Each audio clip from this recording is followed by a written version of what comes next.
filled with excitement, fun, and is beyond limits. But the question is, are you ready to jump? If it is a yes, then you have jumped into the world of ultimate entertainment. Welcome to YOLO 247, a place of fun, indulgence, and endless surprises. नमस्कार, आपके साथ मैं हूं सुजाता कुकरेती। आप देख रहे हैं महाभारत और महाभारत में आज बात इजराइल और हमास के बीच युद्ध की, जिसमें सबसे बड़ी खबर ये कि रणभूमि में बाइडेन पहुंचने वाले हैं। कल युद्ध क्षेत्र में दुनिया के सबसे शक्तिशाली व्यक्ति पहुंचने वाले हैं। कल अमेरिकी राष्ट्रपति बाइडेन इजराइल में होंगे, जहां गोला बारूद बरस रहा है, वहां बाइडेन पहुंचेंगे। क्या थोड़ी देर के लिए युद्ध रुकेगा? सुरक्षा के क्या इंतजाम होंगे? आज महाभारत में इस पर बात। इसी के साथ क्या पाक निकालेगा एटम बम? हमास इजराइल युद्ध के बीच पाकिस्तान की गीदड़ भभकी, पाकिस्तान से उठी इजराइल पर एटम बम गिराने की धमकी। ये भी तस्वीरें आपको दिखाऊंगी और बताऊंगी कि वहां किस तरह की बात हो रही है, और सीधे ये भी कि क्या ईरान को रोकेगी अमेरिकी सेना। ईरान ने मुसलमानों को एकजुट होने के लिए कहा है, युद्ध में कूदने की बात भी की। क्या अमेरिका भी उतारेगा अपनी सेना और ईरान को अमेरिकी सेना ही रोकेगी? आज इस पर करूंगी महाभारत। लेकिन सबसे पहले दो तस्वीरें आपको दिखाती हूं जो इस वक्त इजराइल में हो रहे युद्ध से सीधी जुड़ी। एक तरफ कल इजराइल पहुंचने वाले हैं जो बाइडेन, और दूसरी तरफ चीन पहुंचे हैं रूस के राष्ट्रपति पुतिन। अब ये दोनों ही आमने सामने हैं। बाइडेन वर्सेस पुतिन हो रहा है क्या? क्योंकि एक तरफ पुतिन चीन से मिलकर गाजा के लिए वकालत कर रहे हैं, तो वहीं दूसरी तरफ बाइडेन हथियार भेजकर इजराइल के नेतन्याहू के साथ खड़े हुए हैं। ये दो शख्सियत आमने सामने हैं, उस पर भी बात करूंगी। लेकिन पहले आपको यह बताती हूं कि बाइडेन जहां पहुंच रहे हैं, जिस युद्ध क्षेत्र में पहुंच रहे हैं, वहां एटम बम गिराने की बात पाकिस्तान कर रहा है। पाकिस्तान की नेशनल असेंबली, यानी कि हमारी जैसी संसद है, उनकी नेशनल असेंबली, वहां पर इजराइल पर एटम बम गिराने की बात हो रही है। ये सुनिए जरा। पाकिस्तान अल्हम्दुलिल्लाह एक एटमी ताकत है। ये एटम बम दिखाने के लिए नहीं रखे गए हैं। ये एटम बम मुसलमानों और पाकिस्तान की दिफा के लिए रखा गया है। हम वजीर आजम से मुतालबा करते हैं कि इसराइल को वाज़ेह पैगाम दें कि फ़लस्तीन पर जुल्म और सितम को ख़त्म करके अपना कब्जा ख़त्म करें, वरना हम इसराइल को दुनिया के नक्शे से मिटा देंगे। आपने सुना कैसे इजराइल को दुनिया के नक्शे से मिटाने के लिए पाकिस्तान की संसद में परमाणु बम गिराने की बात हो रही है और परमाणु बम के जरिए हमला करने की बात हो रही है। मैं आपको यह भी दिखाती हूं कि जो मुस्लिम एकजुटता की बात पाकिस्तान की संसद में है, जिसके लिए वो न्यूक्लियर बम गिराने वाले हैं, वही बात ईरान से भी हो रही है। ईरान ने कैसे मुस्लिम कार्ड खेला है? ईरान के सुप्रीम लीडर खमनेई का बयान आया है। वो ये कह रहे हैं कि गाजा पर इजराइल का हमला तुरंत रोका जाए। हमले नहीं रुके तो मुसलमान प्रतिक्रिया देंगे। वो ईरान की प्रतिक्रिया की बात नहीं कर रहे हैं, वो कह रहे हैं मुसलमान प्रतिक्रिया देंगे। मुसलमानों के विरोध को कोई रोक नहीं पाएगा। यही गूंज पाकिस्तान की असेंबली में आपने सुनी। इजराइल के अपराध जारी रहे तो रुकेंगे नहीं।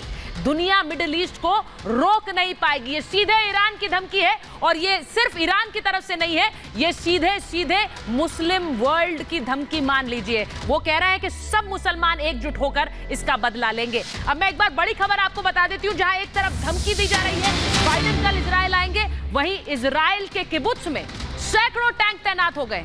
गाजा से सटे किबुत्स में एक बड़े ऑपरेशन की तैयारी हो रही है। तस्वीरें आपको दिखा देती हूँ। तस्वीरें जरा देख लीजिए, जहां किबुत्स में हजारों टैंक एक साथ जुट गए हैं और यहां इजरायली सेना एक बड़े ऑपरेशन की तैयारी में है। किबुत्स वही जगह है जहां पर इजराइल के 40 बच्चों के गले रेते गए थे। आपको वो याद होगी खबर। वहीं पर ये इस वक्त आप देख रहे हैं टैंक्स इजरायली सेना के, और बड़ा बंदोबस्त है। हमारी सहयोगी अलीशा हमारे साथ जुड़ गई। एक बार अलीशा के पास जा रही हूं। अलीशा, जरा बताइए, ये तस्वीरें हम देख रहे हैं, टैंक्स का एक जमावड़ा नजर आ रहा है, क्या हो रहा है वहां? ये तस्वीरें आपको किबुत्स की दिखा रही हूं, जहां पर आप देख लीजिए इजरायली सेना, उनके टैंक्स, उनका हथियार, उनका गोला बारूद इस वक्त किबुत्स में आपको नजर आ रहा है।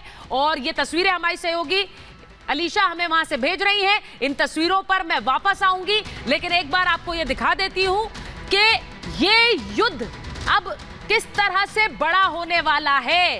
ये सिर्फ ईरान की धमकी और अमेरिका के हथियार भेजने तक सीमित नहीं है।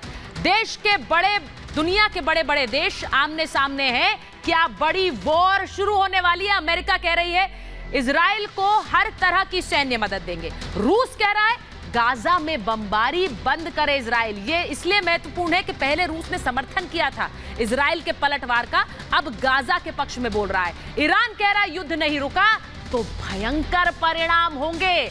जर्मनी क्या कह रहा है, युद्ध की आग में घी न डाले ईरान, सीधे ईरान को टेक ऑन कर रहे हैं। वहीं ब्रिटेन की तरफ से ऋषि सुनक सीधे सीधे कह रहे हैं इजराइल के अस्तित्व पर यह हमला है, इस हमले के पलटवार में हम साथ खड़े हैं। तुर्की ये कह रहा है संभला नहीं तो खत्म हो जाएगा इजराइल, यानी गाजा नहीं इजराइल खत्म होगा। क्यों होगा? क्योंकि पलटवार कर सकते हैं। फ्रांस कह रहा है हर संकट में इजराइल का साथ देंगे, लेकिन चीन कह रहा है युद्ध में हद पार कर रहा है इजराइल। यानी सोचिए पुतिन इस वक्त चाइना में है और पुतिन और शी जिनपिंग का बयान यानी रशिया और चीन के बयान एक जैसे हैं, अमेरिका के खिलाफ है। अमेरिका की एकजुटता इजराइल के साथ और गाजा और फिलिस्तीन के साथ रूस और चीन खड़े हो गए। सीधे अलीशा के पास जा रहे हैं। अलीशा इस वक्त किबुत्स में है जहां से वो तस्वीरें दिखा रही हैं। अलीशा जरा बताइए वहां क्या हो रहा है।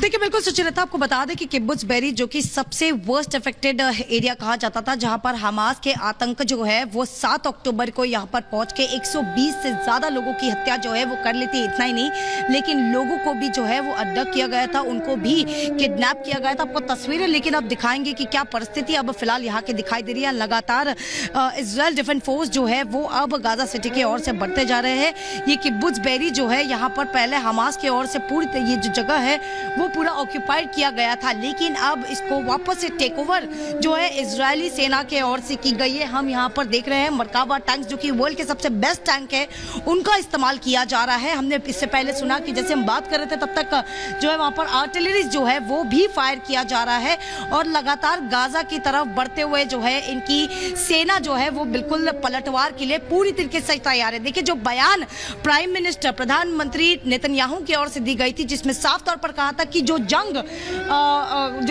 शुरुआत हमास की ओर से की गई थी उसको खत्म जो है वो अब इजराइल करेगी। इतना ही नहीं लेकिन हमास को आईएसआईएस की तरह ही ट्रीट करना चाहिए। वही तस्वीरें अब साफ तौर पर दर्शाती है कि कितना पावरफुल और कहीं ना कहीं पर हमास टेररिस्ट को ये लग रहा था कि आम लोगों के बीच में, आम लोगों के पीछे छुपकर जो है वो इजराइल के सभी जगहों को पूरी तरीके से जो है कब्जा कर लेगी, लेकिन अब ये पूरी तरीके से नाकामयाब दिखाई दे रही है। देखिए पूरी तरीके से ग्राउंड इन्वेंशन जो है वो अब तक शुरू नहीं की है, क्योंकि अभी तक कंसर्न जो है वो आम जनता के लिए है।